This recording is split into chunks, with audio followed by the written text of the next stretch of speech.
अहिल्यानगर जिल्ह्यात विजेशी संबंधित 3 मृत्यूच्या घटनांनंतर खासदार निलेश लंके यांनी महावितरणाविरोधात आक्रमक भूमिका घेतली आहे.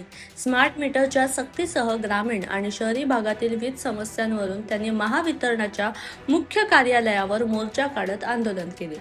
शेतकरी, महिला, नागरिक आणि कार्यकर्त्यांच्या उपस्थितीत खासदार निलेश लंके यांच्या नेतृत्वाखाली महावितरणाच्या मुख्य कार्यालयावर मोर्चा काढण्यात आला.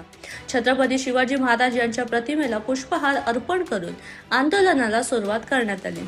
यावेळी लंके यांनी ग्रामीण भागातील वाकलेले वीज खांब, कोसळलेली वीज यंत्रणा, डीपी बदलण्यासाठी होणारा विलंब आणि शहरातील वाढत्या वीज तक्रारींवर प्रशासनाला धारेवर धरले. स्टेशन रोडवरील चिमुकलीच्या मृत्यूची घटना आणि श्रीगोंदा तालुक्यातील विजेचा धक्का लागून 2 शेतकऱ्यांचा झालेला मृत्यू अशा 3 मृत्यूचा उल्लेख करत या घटनांना महावितरणाच्या निष्काळजीपणाचा जबाबदार असल्याचा आरोप त्यांनी केला आहे.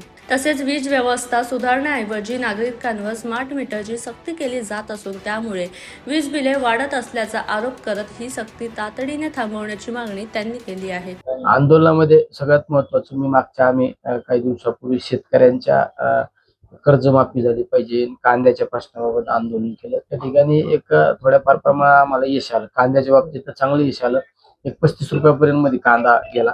आज त्याच पद्धतीने लाईटीचा इतका खेळ खंडोबा झालेला आहे. आज तुम्ही जर गावागावात ग्रामीण भागामध्ये फिरले तर तुम्हाला पोल वाकलेले दिसणार.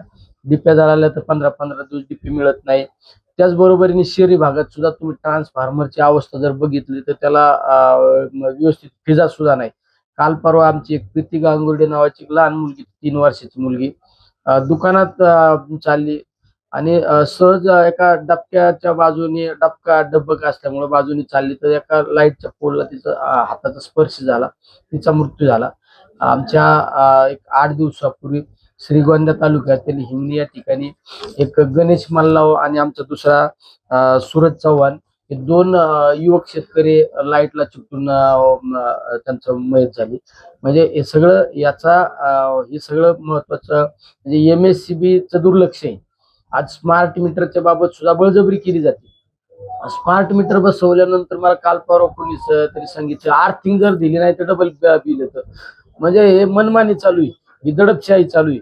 डीपी जळाला ती 15 दिवस डीपी मिळत नाही.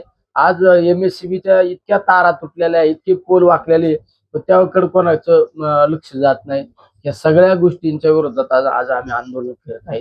स्मार्ट मीटर तर 100% बंद झालं पाहिजे. मी तर आज आवाहन करणार आहे, कुणी स्मार्ट मीटर बसवायला आले तर कोणालाच बसवून देऊ नका. आम्हाला फोन करा, आम्ही काय करायचं ते करू. स्मार्ट मीटर बसवून द्यायचं नाही. आणि सगळ्यात महत्वाचं या लाईटच्या जी दुरावस्था आहे, काही 2-2 वर्ष झाली पोल उभे केले, तारा वाढलेल्या नाही.